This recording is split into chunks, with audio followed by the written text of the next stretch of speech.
di padang gurun, di tengah-tengah ketandusan dan auman padang belantara, dikelilinginya dia dan diawasinya, dijaganya sebagai biji mata Allah. Katakan biji mata Allah. Biji mata Allah. Nah, yang pertama begini, bagaimana cara Tuhan mengasihi kita? Yang pertama, Tuhan menemukan kita bahkan di saat keadaan kita sedang tidak baik-baik saja. Kita tidak punya Tuhan yang memilih umatnya berdasarkan kualifikasi. Oh, yang baik jadi umatku, yang tidak baik tidak jadi umatku. Oh, yang sempurna jadi umatku, yang tidak sempurna jadi umatku. Tidak jadi umatku. Yang kaya jadi umatku, yang miskin tidak jadi umatku. Tuhan gak pernah membuat seperti itu. Tuhan gak pernah memisahkan kita. Tuhan tidak pernah membuat sebuah indikasi apakah kita ini diterima menjadi anaknya atau tidak.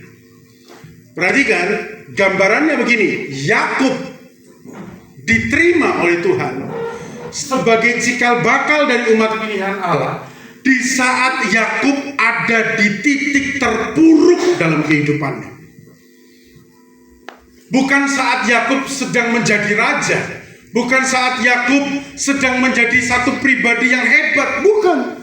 Saat terpuruk itulah Tuhan pilih. Kenapa seperti itu?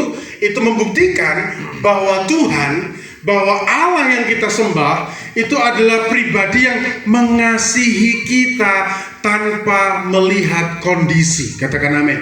Unconditional love itu yang Tuhan berikan dalam kehidupan kita. So perhatikan, walaupun keadaanmu sedang tidak baik-baik saja, walaupun keadaanmu mungkin sedang terpuruk, walaupun keadaanmu sedang luka, walaupun keadaanmu sedang sakit hari ini, justru kadangkala di titik itulah Tuhan memilih kamu. Katakan amin. Amin. Saya seorang anak yang lahir dari bapak supir truk, tukang mabuk, tukang selingkuh, tukang main kartu.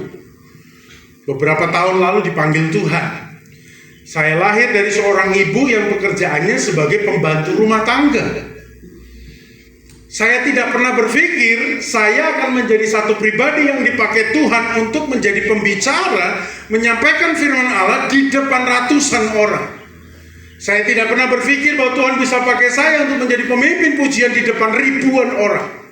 Karena saya lahir dari keluarga yang menurut saya tidak rohani sama sekali. Bapak saya Kristen, setahun sekali ke gereja, ibu saya Muslim dan tidak pernah ke gereja.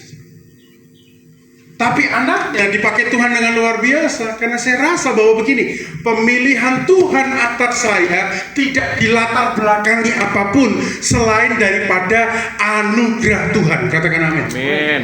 Anugerah itu begini, Tuhan tidak wajib untuk memberikan dan kamu tidak berhak untuk menerima, tapi itu diberikan.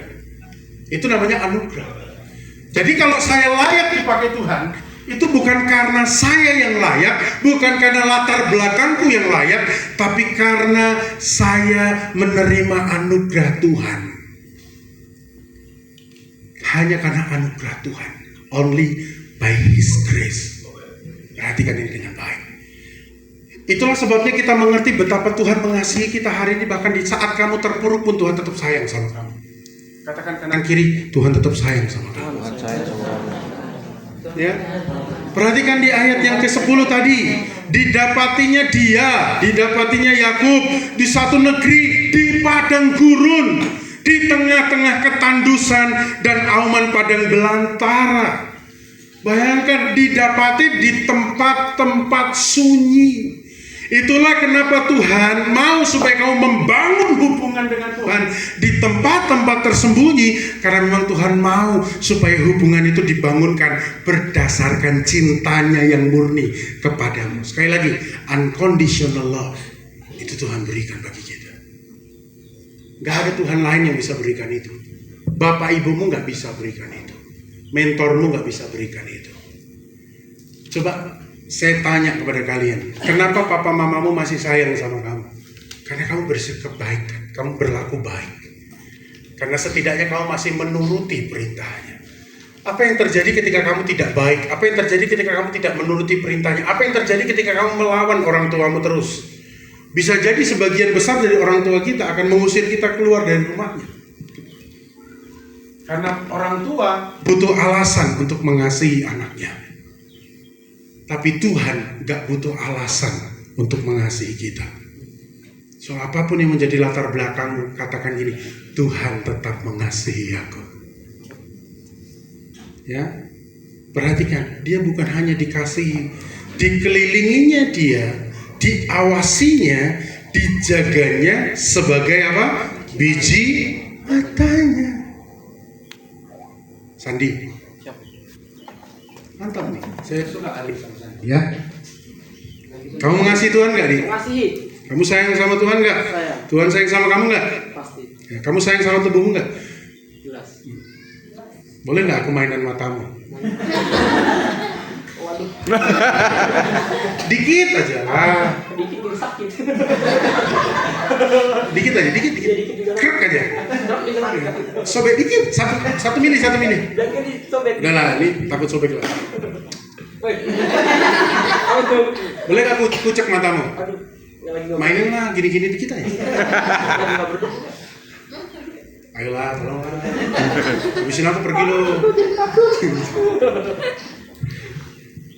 Kenapa Sandi tidak mengizinkan saya mempermainkan matanya? Karena matanya itu berharga. Coba lihat mata teman-temanmu tuh, yang sipit-sipit, yang belok-belok, lihat baik-baik. Tanya gini, dengan nada lembut, hashtag dengan nada lembut. Dengan nada. Bukan, maksudnya belum. Ini penekanan dengan nada lembut bilang begini, bro, sis, boleh nggak aku colok matamu sih?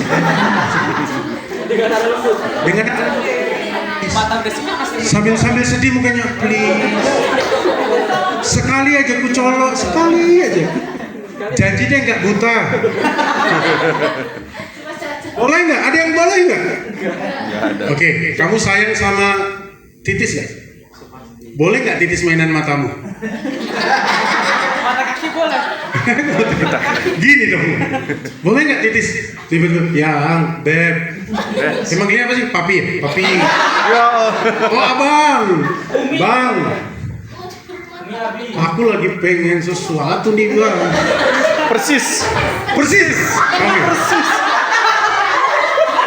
Sandi bilang, apa beb? Apa dek?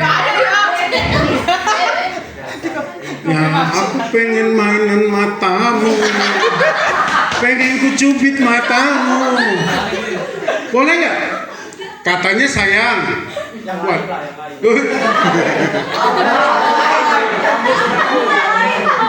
Rambut kalau rambut nggak apa-apa. Masih bisa jurus dulu. Boleh. Boleh kalau rambut. Jadi gue pindah. Boleh saja maksudnya. Titis, kamu sayang sama Sandi ya? Siapa tadi namamu bro? Yang paling ganteng? Ave. Ave. Tis, boleh nggak? Ave mainan matanya Sandi. Dia dendam mati boleh. Betul. Tumben. Pasti nggak boleh kan? Kenapa? Mata itu salah satu aset yang sangat penting. Walaupun orang bisa hidup tanpa mata, tapi orang hidup nggak sempurna tanpa mata. Ya. Bolehlah kalau Sandi terpaksa telinganya digores dikit, oke lah. Rambutnya dipotong pitak dikit, bolehlah. Pusarnya dicubit sampai sobek, sampai merah, bolehlah. Atau mata kakinya ketendang, bolehlah. Tapi kalau mata nggak ada yang boleh. Kenapa? Thank you bro. Dia aset yang berharga. Loh, Tuhan menilai kamu sebagai satu aset yang paling berharga dari dirinya. Mata. Kalau ada yang mempermainkan matamu, kalau tadi Sandi tiba-tiba saya paksa, kau di sini ya, dia nggak bisa bergerak kan kalau kepiting kan? Mana matamu? Ini matamu. Ini dia. Terus paksa nih. Saya yakin Sandi pasti seperti orang manifestasi. Wah! Nah, pasti gitu. Kenapa? Sesuatu yang berharga dijaga. Kalau perlu Sandi, biar kau pendeta berkelahi kita yuk. Pasti. Kenapa itu? Nah, bayangkan, kamu harus mengerti begini. Tuhan menjaga kamu itu seperti seseorang menjaga biji matanya. Gak ada yang boleh ganggu. Kalau Sandi adalah anak Tuhan, lalu tiba-tiba ada orang yang mengganggu Sandi, Tuhan pasti akan bela Sandi. Tuhan yang akan berperkara. Makanya gini, Tuhan menunjukkan kasihnya dengan cara apa? Dia menemukanmu di saat kamu terpuruk dan dia menjagamu seperti dia menjaga biji matanya. Katakan amin. Amin. Jadi, apakah kamu berharga? Yes. Pasti berharga. Katakan kanan kirimu, tepuk bahunya, kamu berharga. Kamu berangkat. Yang kedua, ayat yang ke-11. Laksana Raja Wali menggoyang bangkitkan isi sarangnya, melayang-layang di atas anak-anaknya, mengembangkan sayapnya, menampung seekor dan mendukungnya di atas kepaknya. Perhatikan yang ke-11, bagian yang kedua. Cara Tuhan mengasihi umatnya adalah dengan cara melatih kamu. Katakan melatih. Melatih. Saya jelaskan ya, mungkin teman-teman sudah pernah mendengar dari hamba Tuhan yang lain. Jadi induk Raja Wali itu kalau membuat sarang, yang dia buat pertama itu adalah ranting-ranting berduri. Dia ambil ranting berduri, dia susun di atas pohon, dia susun sedemikian rupa. Setelah ranting itu jadi, dia akan ambil daun-daunan untuk menutupi ranting berduri itu supaya agak empuk. Setelah tertutup dengan daun, dirasanya agak empuk, maka Raja Wali akan mulai mencabuti bulu halusnya, ditaruh di sarang itu dan ditaruh di tempat itu. Supaya apa? Supaya anaknya kelak ketika dia menetas itu merasa nyaman. Jadi waktu anak Raja Wali menetas, dia akan merasa, wah enak sekali tempat ini, nyaman, hangat, dan lembut. Kenapa? Ada bulu halus dari induk Raja Wali. Tapi setelah beberapa waktu berlalu, sang induk Raja Wali tahu anaknya harus dilatih. Apa yang dilakukan? Dia akan mulai mengambil bulu-bulu itu dan mulai buang keluar dari sarangnya. Yang tersisa apa? Carang berduri dan daun. Masih nyaman? Masih. Anak Raja Wali akan mulai agak keras sih, tapi oke lah, mantap, masih oke. Dan satu waktu ketika induk Raja Wali tahu anaknya sudah bisa terbang, seharusnya bisa terbang, maka daun itu akan dikeluarkan dari sarangnya. Untuk apa? Untuk supaya sarang itu hanya tinggal ranting berduri. Sakit nggak? Sakit. Nggak nyaman.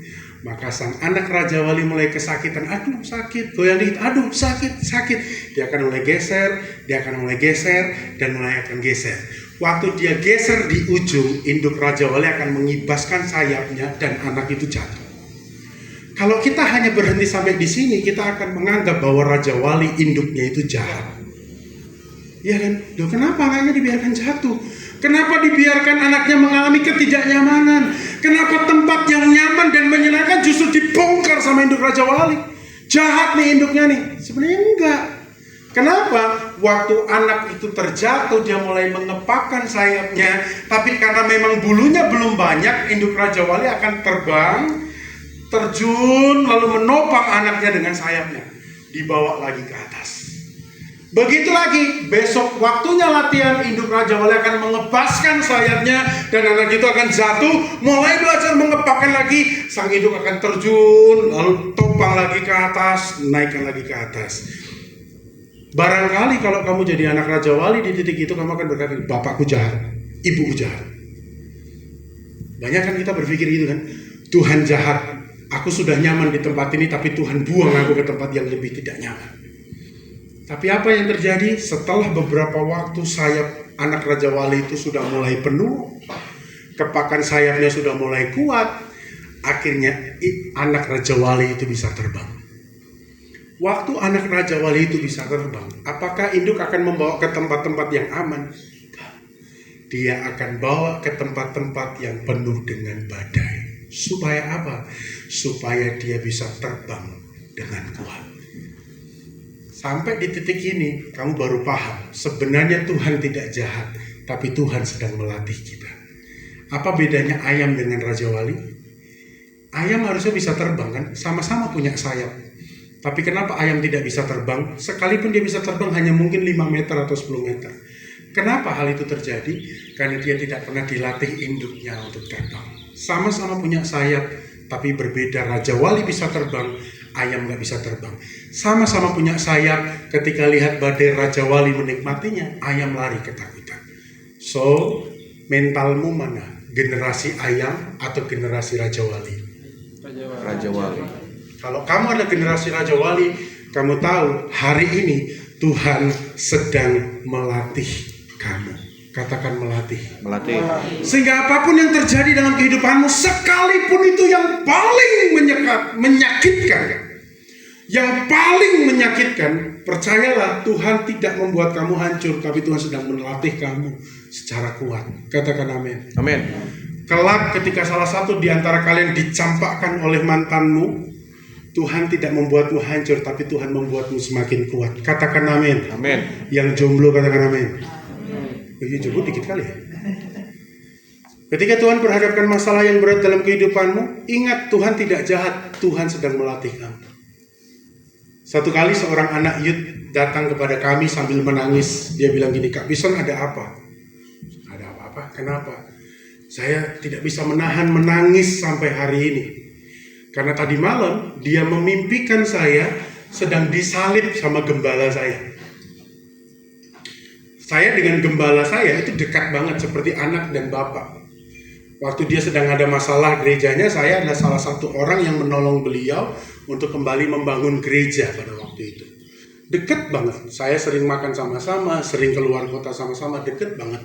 Tiba-tiba anak itu datang dan dia bilang, "Saya mimpi Kak Bison, sampai saya menangis lihat mimpi itu. Kenapa? Saya sedang disalib oleh gembala saya." Jadi lihat ada sebuah gereja, di dalam gedung gereja itu di atas mimbar, tiba-tiba gembala saya pakai palu yang besar, dia pukul kayu. Bang!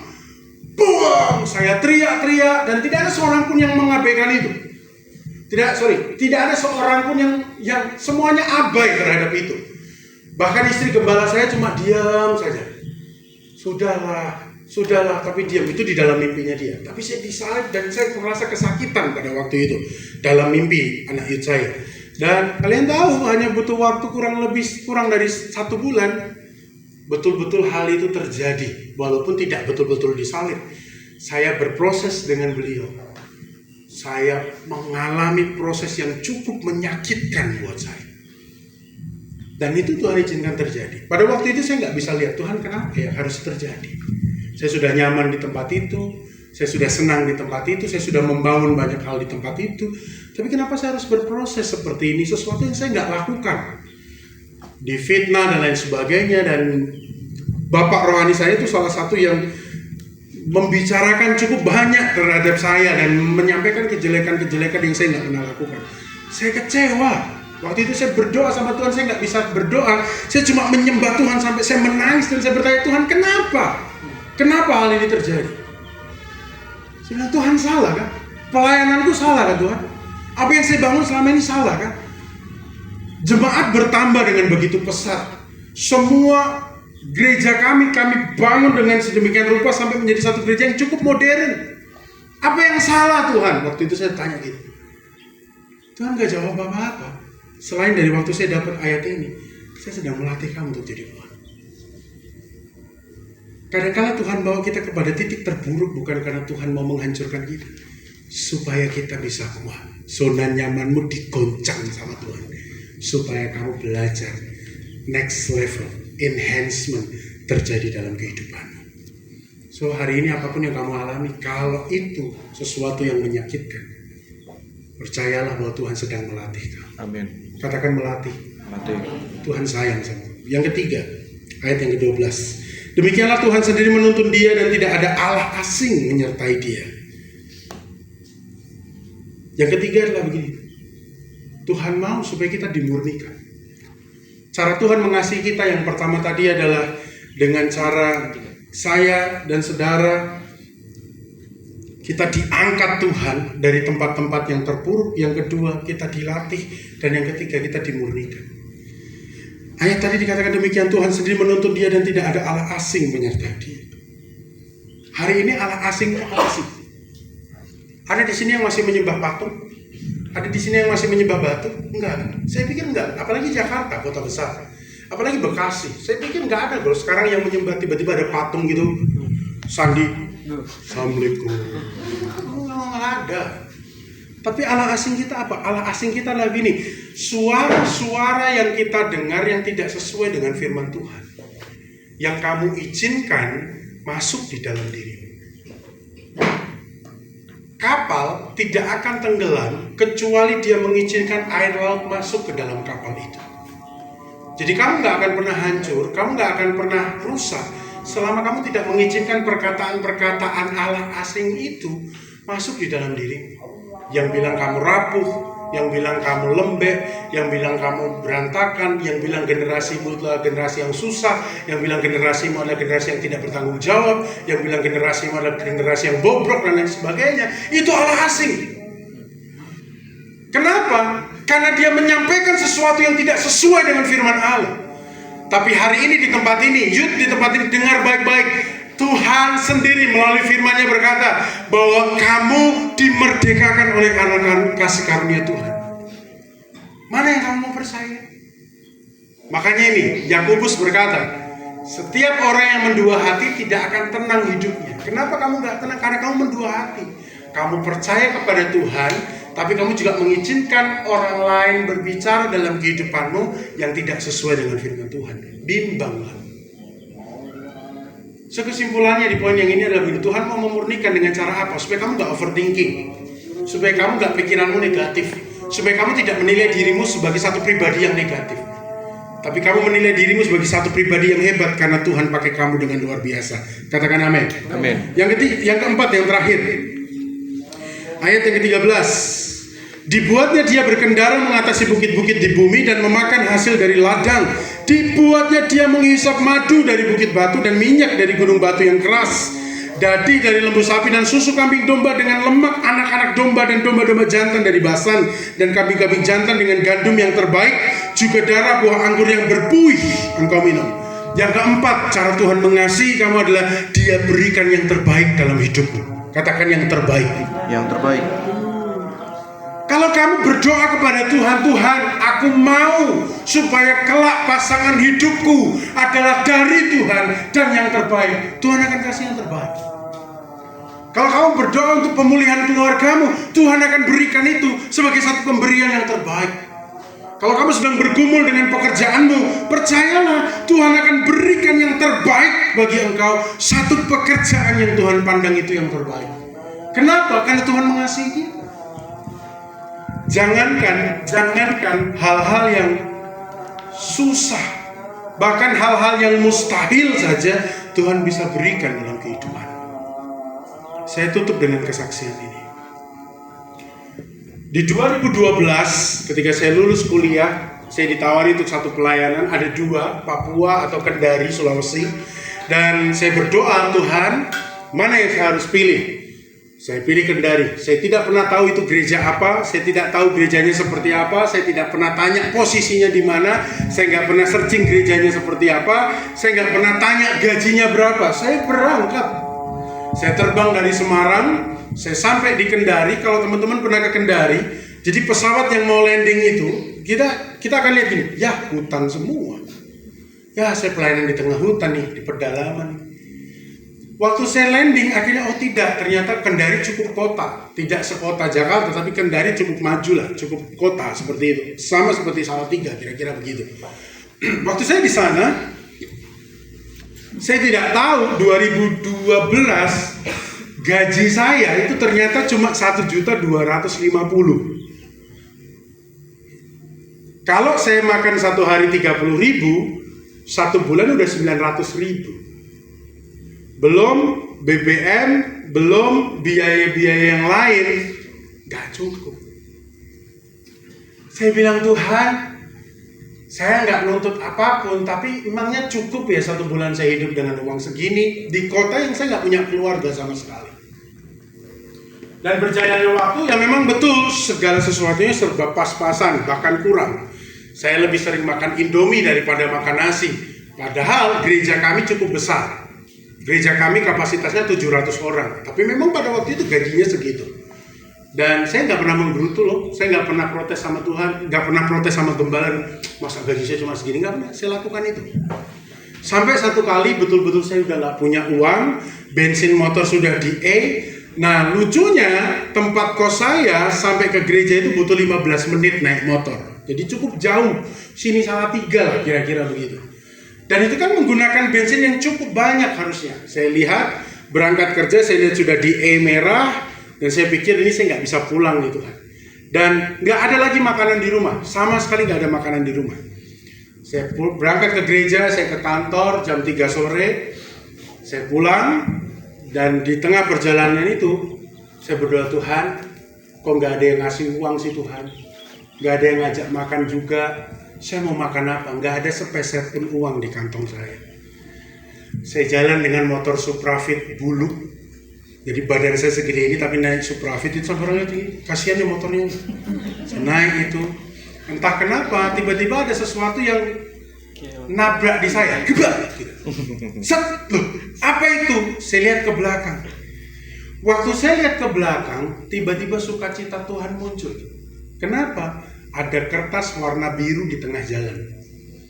Saya lihat, 50.000. Saya nggak gegabah. Saya lihat depan kosong, belakang kosong, kanan kiri kosong karena saya takut diprank anak-anak.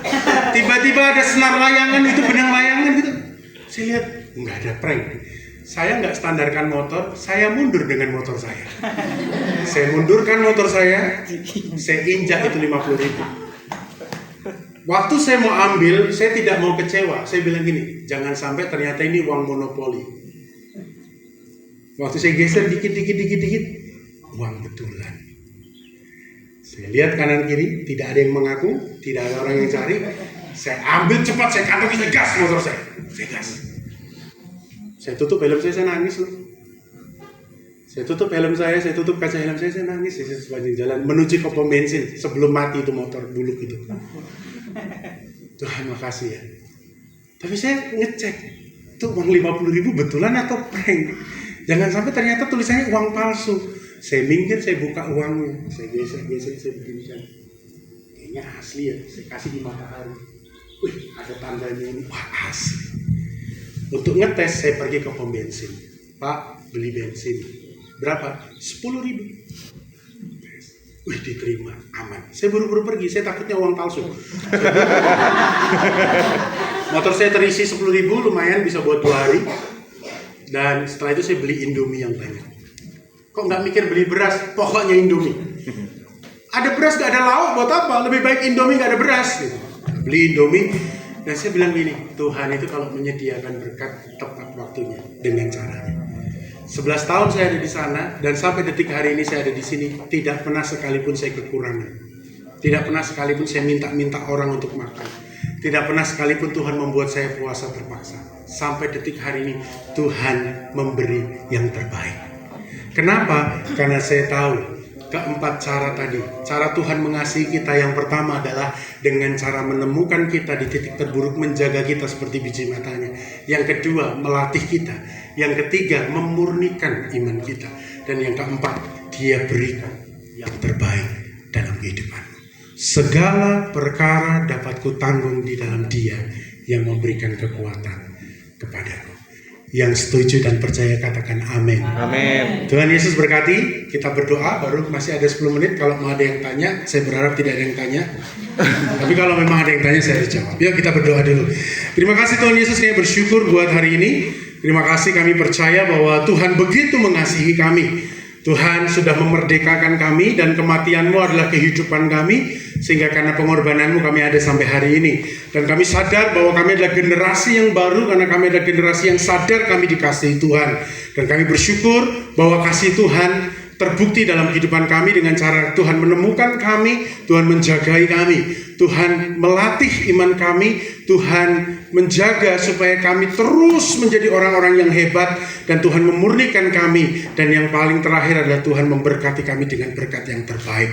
Terima kasih ya Tuhan, kami bersyukur. Hamba-Mu berdoa buat semua anak-anak muda-Mu di tempat ini, kasih dan anugerah Tuhan melimpah dalam kehidupan mereka. Kami percaya Tuhan mereka adalah orang-orang yang hebat, generasi yang baru yang diperbaharui oleh Tuhan, dan kami percaya Tuhan akan memakai mereka dengan luar biasa. Apapun yang menjadi pergumulan mereka hari-hari ini Tuhan, kami berdoa Tuhan berjalan bersama dengan mereka. Tidak ada yang putus asa, tidak ada yang kepahitan, tidak ada yang terus hidup dalam sakit hati, karena Tuhan memberikan hati yang baru buat mereka. Terima kasih ya Bapa. Segala pujian, hormat, syukur, kemuliaan hanya bagi nama-Mu. Di dalam nama Tuhan Yesus Kristus, yang percaya diberkati Tuhan sama-sama berkata, amin. Tuhan Yesus berkati. Ada pertanyaan? Masih 10 menit? Oh, masih 7 menit? Ada? Ayo, yang tanya dapat makan siang gratis. Ada? Atau kita mau jadi pohon ini? Oh, Mas Andi nanya. Oh, cukup ya? Oke, kalau gitu terima kasih. Tuhan berkati. Sampai jumpa di lain kesempatan. Dan saya berdoa terus buat kalian. Kayaknya Tuhan akan memakai kalian dengan luar biasa. Amin. Amin. Beri tepuk tangan buat kalian dong. Tuhan Yesus berkati.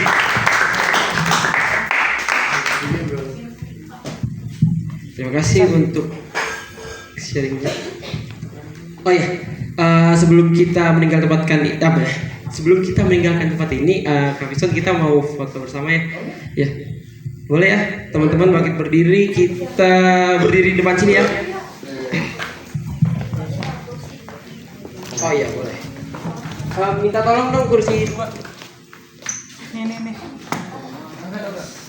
Ini digeser ya? Ya, kelihatan. Bisa nggak? Biasa. Mana kelihatan?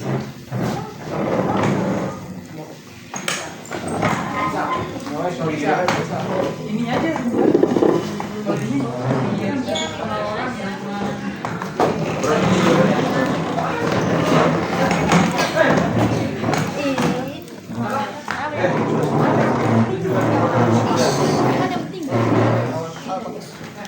Berapa kursi? 2 aja. Oh, 2 aja. Buat itu. Maju. 2 aja, Min. Berdiri aja lah. Iya. Jadi boleh. Boleh.